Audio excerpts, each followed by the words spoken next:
can't buy peace. And money can't allow you to hear God's voice. And money will not allow you to know for sure what's going to happen when you die before you die. There's hope and knowing. I like knowing better, but I was taught and so I take this course, and they teach me through mental exercises how to almost hypnotize myself, lower my brain waves. When I'm in this docile, non-combative type of state, they said, invite an imaginary friend into your head. And I did this. And they said, I know but listen, what did I know? You know, a famous rabbi said, if a blind man leads another blind man, won't they both fall into a ditch? You know, so, well, one day he gets really upset with me, and he walks up to me, and he says, Sid, do you know you're involved in spiritual adultery? And I said, no. Oh, Lonnie, how would you like someone to tell you that? No, I don't know that I'm involved in spiritual adultery. And he says, yeah. Take a look at the Torah in Deuteronomy 18th chapter. Read it for yourself. Well, now let me ask you a question. What did Torah mean to you at this point? It didn't mean diddly to me. Okay, that to be quite candid, I left this wonderful job, and now I'm in trouble with God, assuming that God is really interested in me as an individual, assuming that the Torah is really from God. I don't know any of this, but just in case, Lonnie, just in case, I go into neutral gear.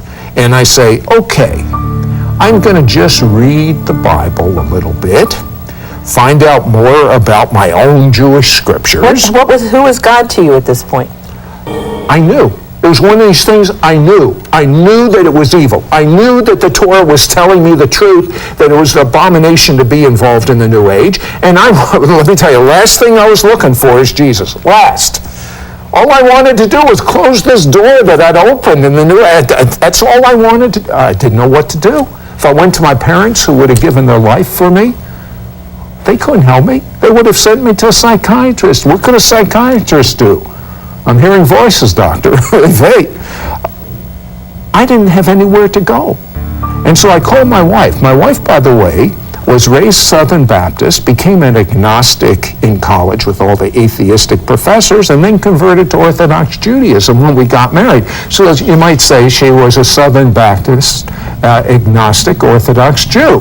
But I figured every Southern Baptist, agnostic, Orthodox Jew knew Jesus, right? Well, I called her up because we're separated, and I said, Joyce, pray for me.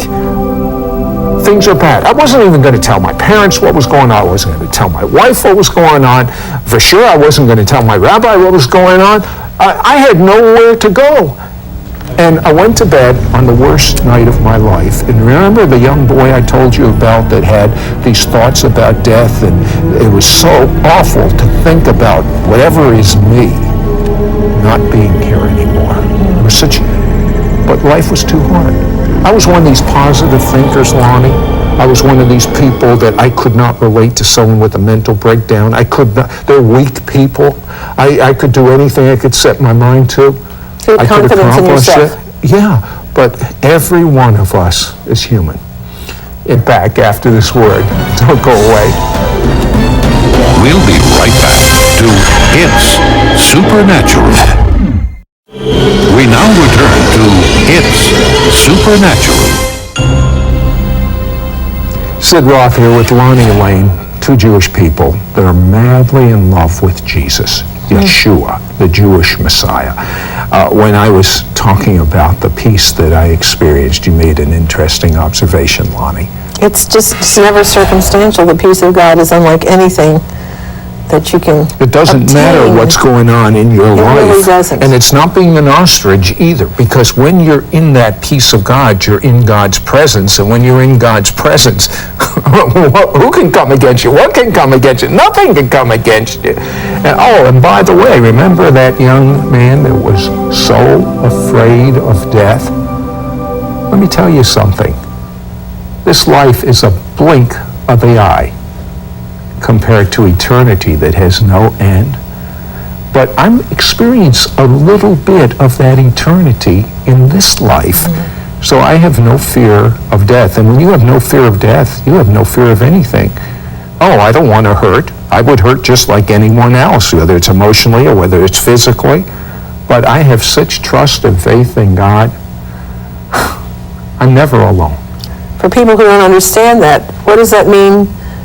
You're going to die one day. You're physically going to die, but you know that there's a whole destiny for you. Oh, eternally. yeah. To be with the Lord. And yeah, the Jewish prophet Daniel talks about it. Daniel says, those that are buried in the dust, some shall rise to everlasting life. That's eternity. Everlasting means it never ends. That's eternity. Some shall rise to everlasting life, and some to everlasting condemnation, meaning that whatever choice we make in this life, it affects us throughout all of eternity.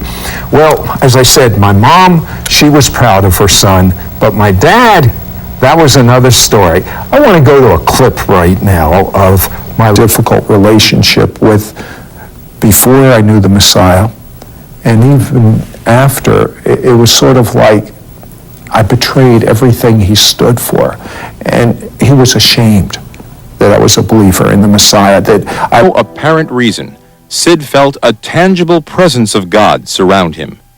24 hours a day for many days, Sid experienced this special presence of God as it overflowed from his spirit.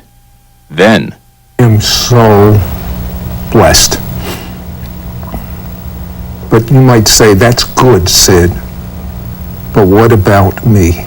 I wrote a song many years ago. I used to be a songwriter, and the song was called There Must Be Something More.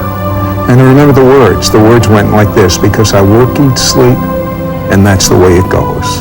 Because I work, eat, sleep, and that's the way it goes. There must be something more. And if you're an artist like Lonnie Lane is, or a songwriter like I was, we reflect what's in our heart when we create. And that's what my heart was reaching out for. I didn't know what this something more was. No one told me about Jesus. But I'm so grateful to God. And that's why I want you to think for yourself. I want you to know the facts. In Isaiah, the 53rd chapter, written 800 years before Jesus came to earth, I read that to my Orthodox Jewish father. And my father said, stop. You're reading about Jesus. My Orthodox Jewish father knew that the 53rd chapter of Isaiah described Jesus perfectly. It goes like this: who will believe the report of the prophets? And to whom is the arm of the Lord revealed? He shall grow up as a tender plant and a root out of dry ground. He'll have no form nor comeliness, and when we Jewish people see him, there'll be no beauty that we should even desire him. He'll be despised and rejected by man. A man of sorrows and acquainted with grief, and we will hide our face. But he was wounded for our transgressions, bruised for our iniquities, and by his stripes we were healed. All we like sheep have gone astray, everyone to his own way, and the Lord has laid on him the iniquities, the sins, the wrongdoings of us all. And when I read that, and when I read Jeremiah 31:31, which says, behold, the days come in which I'll make a new covenant with the house of Israel and the house of Judah, not according to the covenant I made with their forefathers, which they violated anyway, but this is the covenant I will make with the house of Israel and the house of Judah. I, God, will remember their sins no more, and they will know me. I can tell you that as a Jewish man, I know God. Lonnie Lane can tell you as a Jewish woman, she knows God. that's right. I can tell you that 4 generations of Lonnie's Jewish family know God.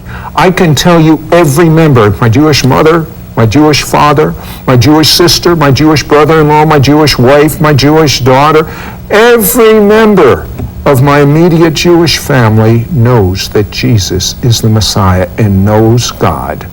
The question I have for you is, do you know God? I have some good news. You don't have to be Jewish to believe in Jesus. It kind of helps, but you don't have to be Jewish to believe in Jesus. Think for yourself.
Ask God to show you the truth.